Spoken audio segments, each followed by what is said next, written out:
여러분, 우리가 교회가 하나가 되자라고 하는 말을 많이 하죠. 뭐 회사에서도 그런 말을 하고, 어떠한 스포츠 팀에서도 그런 말을 하고, 군대에서도 그렇고, 어느 조직이든 이 하나 되는 것에 대해서 강조합니다. 일심동체가 되어야지 된다, 우리 이렇게 말하죠. 다시 말하면 교회에 다니지 않는 분들도 역시 하나 되자라고 하는 말을 강조한다라고 하는 것이죠. 그렇다면 우리 그리스도인들로서 이러한 말을 할 때 어떠한 구별이 될까? 일반 사람들이 하는 말과 우리 그리스도인들이 하는 말이 어떠한 구별이 될까?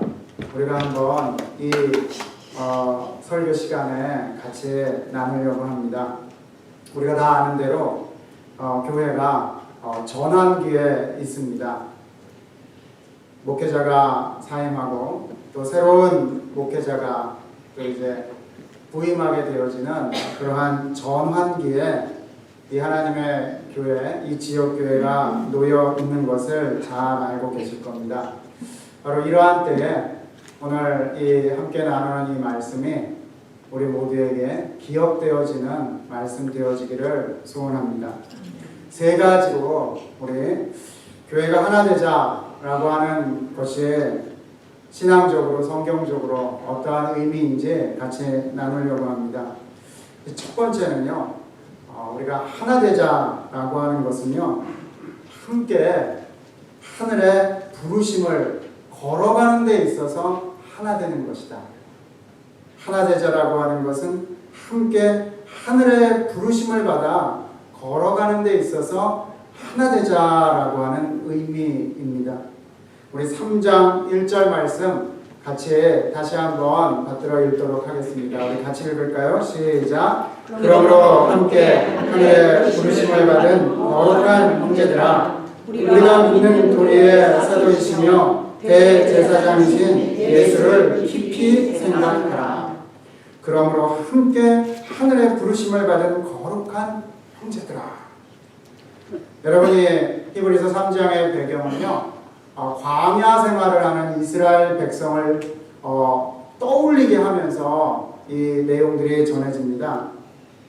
바로 그 구약의 백성들, 애굽에서 나온 그 이스라엘 백성들이 모세의 인도를 따라서 광야에서 가나안으로 갈 때에 그들이 함께 걸었던 것을, 그 광야길을 함께 걸었던 것을 한번 생각해 보시기를 바랍니다. 또 예수님의 그 제자들과 그 무리들과 함께 그들과 함께 걸으시면서 그 사역을 감당하셨던 것을 상상해 보시기를 바랍니다. 그때의 광야의 백성들처럼 또 예수님을 따랐던 그 무리들처럼, 그 제자들처럼 우리들에게도 말씀하시는 내용이 뭐냐면 함께 하늘의 부르심을 받아서 걸어가라 라고 하는 말씀이지요. 함께 하늘의 부르심을 받아서 걸어가라. 광야의 그 이스라엘 백성들이 광야로 나와서 그냥 광야에서 그냥 때로 그냥 모여 있었다라고 하는 것이 사실은 의미가 있는 것이 아닙니다. 그냥 모여서 그냥 하나가 된다, 그냥 뭉쳐 있는다 라고 하는 것이 그 자체가 목적이 아니다라고 하는 것이죠. 교회의 목적은 하나로 뭉쳐 있으면 된다라고 하는 것이 목적이 아니라 바로 그 부르심대로 그 순례의 여행길을 걸어가는 데 있어서 하나가 되어져야 된다라고 하는 말씀입니다. 그래야지 진정한 하나됨이 이루어진다라고 하는 것이죠. 우리 여기 있는 모든 성도님들이 바로 그 하늘의 부르심을 향해서 그 어떠한 자리, 그 어떠한 시간에 다만 멈춰서 모여있는 것이 아니라 함께 그 하늘의 부르심을 향해서 걸어가시는 성도님들 되시기를 진심으로 축원합니다. 시편 1편에 보게 되면요, 악인들도 멈춰서서 하나가 된다라고 말씀하고 있습니다. 시편 1편에 1편 1절, 복 있는 사람들은 악인들의 꾀를 따르지 아니하며 죄인들의 길에 서지 아니하며 오만한 자들의 자리에 앉지 아니하고라고 했어요. 이 말은 다시 말하면 악인들도 꾀를 내고요, 죄인들도 길에 서고요, 오만한 자들도 자리에 앉아서 하나를 이룬다라고 하는 것이죠. 여러분, 예수님을 죽이고자 했던 사람들은 완전히 하나로 똘똘 뭉쳤습니다. 창세기에서도 사람들은 하나로 뭉쳐서서 그 자리에 도시를 이루고 바벨탑을 세우기를 원했습니다. 바로 악인들도 죄인들도 자기 자신을 위해서, 자기 자신의 권리를 위해서, 자기 자신의 영리를 위해서, 그리고 다른 사람들을 해하기 위하여서, 해를 끼치기 위하여서 하나로 모일 수 있다라고 하는 사실이죠. 여러분, 우리 신앙은 순례의 길입니다. 계속해서 하늘의 부르심, 그 광야의 백성처럼, 예수님과 함께 했던 그 백성처럼 앞으로 전진하기 위해서 하나가 될 필요가 있다라고 하는 것이죠. 여러분, 세상 사람들은 이 세상에서 더 머물려고 합니다. 이 세상에서 더 즐기려고 합니다. 이 세상에서 하나님 떠나서 더 악을 행하려고 합니다. 여러분, 우리는 이 세상 자체가 목적이 아닙니다. 이 세상에서 누렸던 좋은 것을 가져가겠다라고 하는 것도 목적이 아닙니다. 여러분, 신앙의 삶을 살아가는 이들에게는 공통된 특징이 있습니다. 이 신앙의 삶이 순례의 길이기 때문에 항상 움직이는데 간편해야지 됩니다. 쌓아두면 쌓아둘수록 움직이지를 못합니다. 무거운 짐과 소유를 내려놓을 수 있어야지만 신앙의 삶을 걸어갈 수 있습니다.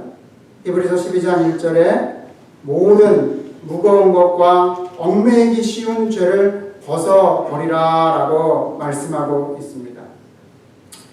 여러분, 그렇다고 해서 신앙의 길이 그냥 마냥 걷는 것이다 라고 하는 것이 아니죠. 신앙의 길은 목적지가 있습니다. 목적지가 있으니까 머물러 있지 않게 되고, 목적지가 있으니까 걷게 되는 것이죠. 이스라엘 백성도 그 광야에서 바로 가나안을 계속 향하고 있었습니다. 여러분, 우리도 역시 이 세상이라고 하는 광야에 있습니다. 그 광야 자체가 목적지가 아니다라고 하는 것이죠. 이 땅이 고향이 아니다라고 하는 것이죠. 우리 히브리서 11장 13절 14절 앞에 나오니까 우리 같이 받들어 읽겠습니다. 같이 읽겠습니다. 시작. 이 사람들은 다 믿음을 따라 죽었으며 약속을 받지 못하였을 때 그것들을 멀리서 보고 환영하며 또 땅에서는 외국인과 만민을 증언하였으니 그들이 이같이 말하는 것은 자기들이 고향 찾는 자임을 나타냅니다. 여러분, 고향이 가끔 그리워지시죠? 옛날에 바로 그 고향. 근데 우리 신앙인들에게는요, 바로 하늘이라고 하는 본향이 있습니다. 하늘이라고 하는 그 본향이 있습니다. 그렇기 때문에 신앙인들의 가장 두드러진 특징은 그 본향으로 돌아가는 것이에요. 하늘의 고향으로 돌아가는 것이죠. 그리고 그것을 위해서 계속 하나가 되어서 걸어갑니다. 여러분, 근데 이제 이 하늘의 소망 그러면은, 하늘의 부르심을 받고 하늘의 소망 이러면요, 너무 장소에 매이시면 안 됩니다. 하늘이라고 하는 장소로 가는 것이 중요한 게 아니라, 여러분, 우주 어느 곳에 내 고향이 있냐? 여기서는 요만한 집에 살다가 저쪽 고향에는 큰 하늘에는 큰 집이 있겠지. 어떠한 그 장소, 스페이스, 그게 이제 핵심이 아니에요. 바로 장소가 우상이 아니라요. 거기에 하나님이 계시고 우리 주님이 우리를 부르시기 때문에 바로 그 장소가 의미가 있는 것이죠.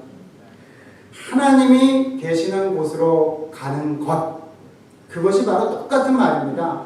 하늘의 부르심을 받는다라고 하는 것은요, 그냥 와 이제는 진짜 좋은 곳으로 간다라고 하는 의미는 중요한 게 아닙니다. 그거는요 부수적인 거예요. 하나님이 그곳에 계시기 때문에 내가 그곳으로 간다라고 하는 것이 하늘의 부르심, 하나님의 부르심이다라고 하는 것을 우리가 꼭 기억해야겠습니다. 여러분, 우리가 교회가 왜 하나 되어야지 되는지 이제 목적이 분명해지죠.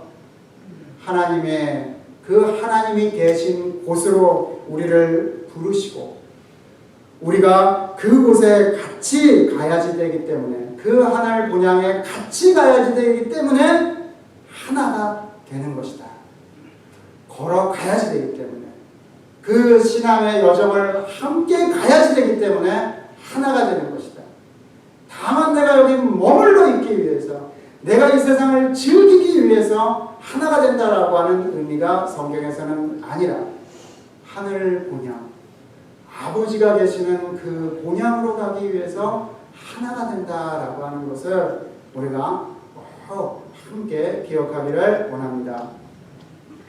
우리 두 번째, 하나가 되자라고 하는 것은요, 우리 3장 1절에 말씀하고 있는 것처럼요, 함께 하늘의 부르심을 받은 거룩한 형제들아 예수를 깊이 생각하라 라고 하는 의미에서, 예수를 깊이 생각하는 데 있어서 하나가 되자라고 하는 것을 우리 함께 기억하기를 원합니다.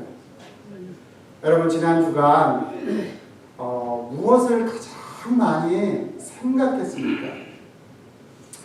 혹시나 그냥 내 자신에 대해서 가장 많이 생각했습니까? 내가 갖고 싶은 것, 그거 가장 많이 생각했습니까? 아니면 나의 미래가 어떻게 될까 가장 많이 생각했습니까? 또는 어떤 좋아하는 사람을 가장 깊이 생각했습니까? 아니면 내가 가장 싫어하는 사람을 가장 많이 생각했습니까? 그리스도인들의 가장 두드러진 특징이 있습니다. 예수를 깊이 생각하는 겁니다. 예수를 깊이 생각하는 것. 여러분, 누구를 사랑하는 사람을, 사랑하는 자녀를 생각을 할 때에 그 자녀가, 그 사랑하는 사람이 갖고 있었던 또는 입고 있었던 옷, 그가 살고 있었던 집, 그런 걸 먼저 생각하나요? 그냥 바로 그 사람이죠. 마찬가지입니다. 예수님을 향한 사랑이 변질될 때의 특징은 뭐냐면요, 예수를 깊이 생각하지 않는다는 거예요. 예수님으로부터 나오는 그 어떤 것, 어떠한 물건, 어떠한 피조물, 그런 거를 더 깊이 생각한다라고 하는 거예요. 여러분, 예수님 생각 많이 실제로 하십니까? 예수님 생각을 정말 많이 하십니까? 아니면은 예수님이 주시는 복이라든지 갖고 누려야지 될 거라든지 그런 거 많이 생각하십니까? 여러분, 그런 거 많이 생각하면요, 생각이요 이상해집니다. 예수님 많이 생각하셔야지 신앙의 방향을 잡게 됩니다. 근데 예수님은 생각을 안 하고 어떠한 종교를 생각하고 어떠한 사람을 생각하고 그러면요, 신앙은 곁길로 가게 됩니다. 교회도 마찬가지입니다.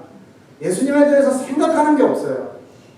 예수님에 대해서 생각하는 게 없고 오직 교회 일만 생각해도 역시 곁길로 갑니다.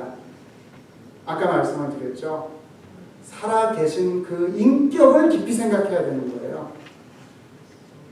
여러분, 우리가 누구를 깊이 생각하면은, 어떤 사람을 깊이 생각하면은 기분이 좋아집니까? 아니면 기분이 점점 나빠집니까? 좋아지는 사람이 옆에 있기를 바랍니다. 근데 어떤 사람을 깊이 생각하면 생각할수록 아이고, 이 사람 내가 신뢰할 사람이 아니야. 그래, 저거는 좋았는데 저거는 별로야. 생각하면 생각할수록 사랑스럽고 존경스러워지기보다 그 사람에 대해서 생각하면 생각할수록 실망스럽고 좌절된 경험들 있지 않습니까? 여러분, 예수님을 깊이 생각하십시오. 그러면 생각하시면 하실수록 사랑스럽고, 생각하시면 하실수록 진짜로 예배드리고 존경하게 됩니다. 누가 우리들에게 이러한 마음을 줄 수 있고, 무엇이 우리들에게 이러한 마음을 가져다 줄 수 있고 우리들의 삶을 바꾸겠습니까? 뭐 아주 근본적으로 답은 명확합니다. 삶이 바뀌지 않는 이유는 예수님을 생각하지 않음이요, 예수님을 사랑하지 않게 됨이요, 예수님을 존경하지 않게 됨이요, 예수님을 예배하지 않기 때문에 삶이 바뀌게 되지 않죠. 여러분, 예수님이랑 하나님 아무 상관없이 하늘나라 가서 어쩌자는 겁니까? 그럴 일도 없겠거니와 나는 예수님과 하나님 아무 상관없이 하늘에 좋은 곳에 가면은 끝이야 라고 그런 경우는 없습니다. 이 세상에서 예수님을 깊이 생각하고 하나님을 사랑하는 사람들이 하늘나라 가서 정말로 바랬던 그분을 만나서 사랑을 나누는 거예요. 아까 말씀을 드렸죠. 예수님과 하나님 아무 상관없이 하늘나라 가서 어쩌자는 거예요. 더 외롭습니다. 그렇게 될 일도 없거니와 그곳에 가는 이유는, 우리가 이 세상에 살고 있는 이유는 이 세상에서부터 그리스도와 하나님을 깊이 생각하고 사랑하게 되어서 그게 넘쳐나서 하늘나라 가가지고 더 큰 사랑을 나누는 거예요. 그게 말씀하고 있는 내용입니다. 아까 말씀드렸죠. 그냥 좋은 곳에 가겠다, 그런 거 없습니다. 성경에는. 그게 아니라 그것이 왜 좋냐라고 하는 게 중요하죠. 그것이 왜 좋냐 하면 정말 많이 생각했고, 정말 많이 사랑했고, 정말 많이 존경하고 예배드렸던 그분이 거기 있으니까 가는 거예요. 그게 중요한 이유이고 유일한 이유입니다. 여러분, 예수님을 생각하실 때 정말로 피상적으로 생각하지 않게 되기를 바랍니다. 예수님에 대해서 난 알 거 다 알아. 주일학교 때 다 배웠고 몇 권 책을 읽어서 다 알고 있어. 아주 확실하게 얘기하는 겁니다. 그것은 예수님을 모른다라고 하는 증거입니다. 여러분, 올해 가끔 저는 그런 경험합니다. 가까이 앉아서요, 계속 얘기하다 보면요, 그 사람 얼굴이요 달리 보여요. 이 사람이 이렇게 생겼었나? 근데 얘기하다가 계속 그 사람을 알아가면 알아갈수록 이 사람에 대해서 달리 알게 되는 내용들이 있습니다. 하물며 사람도 그렇습니다. 근데 우리들의 마음 가운데는 내가 경험한 예수님을 픽스를 시키는 거예요. 내가 아주 얇게 알고 있는 그 예수님을 딱 고정을 시킵니다. 그래서 나는 예수님을 알고 있다라고 말하는데요, 사람도 다른 사람을 모릅니다. 근데 어떻게 예수님을 안다고 말할 수 있겠습니까? 그리고 어떻게 그 상황에서 정말 사랑스러운 그분을 현재 아는 것으로 멈출 수 있겠습니까? 여러분, 알아가면 알아갈수록 정말로 사랑할 수밖에 없고 놀라워할 수밖에 없는 그분에 대해서 피상적으로 알지 마시고 계속 그분과 동행하시고 말씀을 보시고 기도를 하시고 교제를 나누시면서 주님을 알아가시기를 바랍니다. 아멘. 여러분, 오늘 말씀에는요, 근데 예수님의 여러 가지 면보다도요, 이 하나에 대해서 집중해서 강조하면서 말씀하십니다. 우리 2절에서 6절 말씀 제가 읽어 드리도록 하겠습니다. 그는, 예수는 자기를 세우신 이에게 신실하시기를 모세가 하나님의 온 집에서 한 것과 같이 하셨으니 그는 모세보다 더욱 영광을 받을 만한 것이 마치 집 지은 자가 그 집보다 더욱 존귀함 같으니라. 집마다 지은 이가 있으니 만물을 지으신 이는 하나님이시라.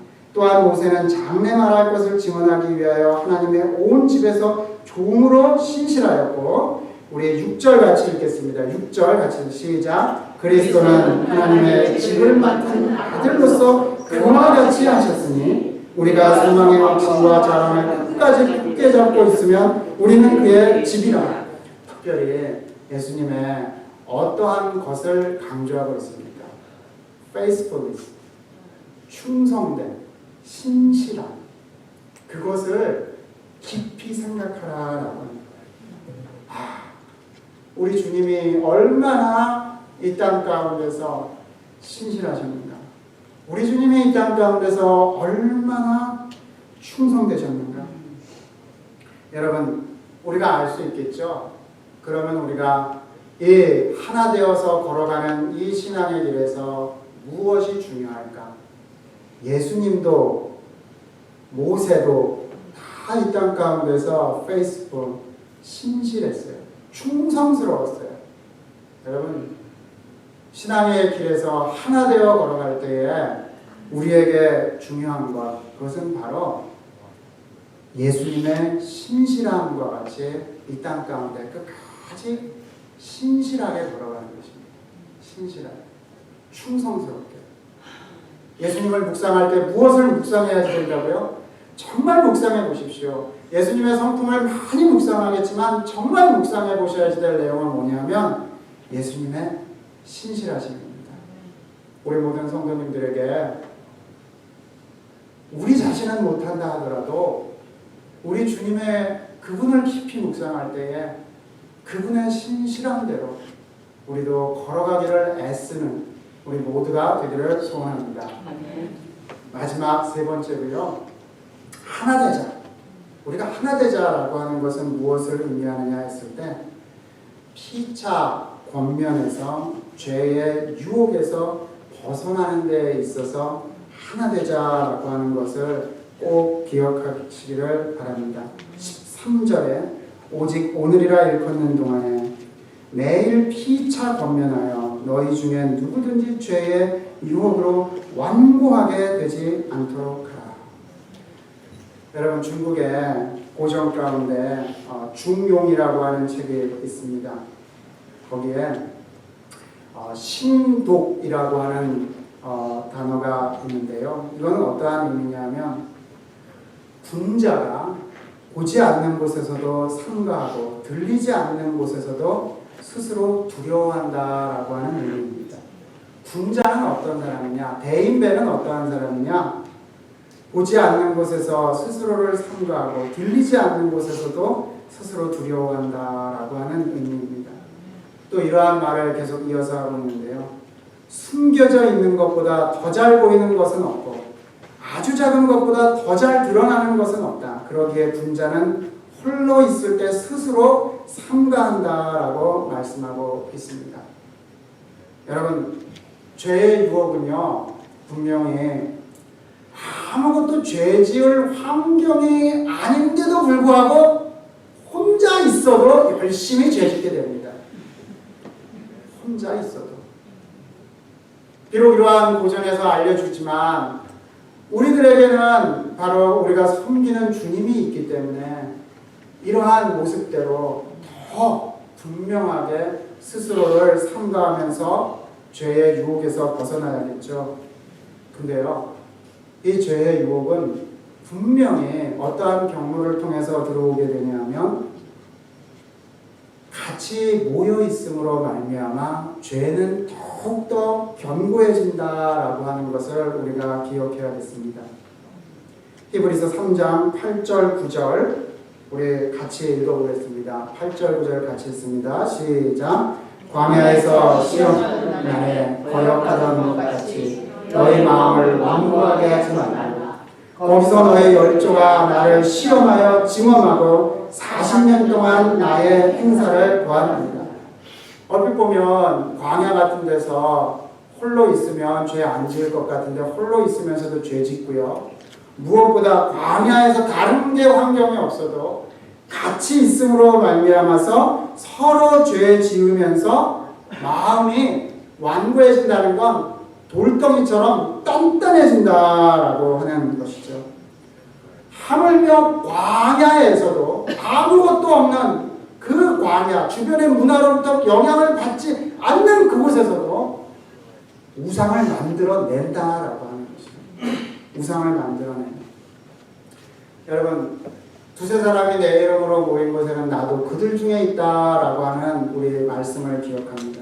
근데요, 두세 사람이 바로 주님의 이름으로 모이지 않을 때에 죄의 유혹은 매우 강력하게 나타날 수 있다라고 하는 것을 우리가 함께 기억하게 원합니다. 13절에 보면 오늘이라 일컫는 동안에 매일 피차 권면하라. 여러분, 죄를 스스로 자기 자신을 돌봐서 그것을 거부해야 됩니다. 그러면은 우리가 다른 사람과 같이 있는 유익이 뭡니까? 그거는 뭐냐? 왜 우리가 신앙생활 하냐 이거죠. 같이. 그것은 바로 서로가 죄의 유혹으로부터 완고하게 되는 것을 서로가 서로에게 권면함으로 말미암아서 완고하게 되지 않기 위해서 바로 함께 모여서 신앙생활 한다라고 하는 것이죠.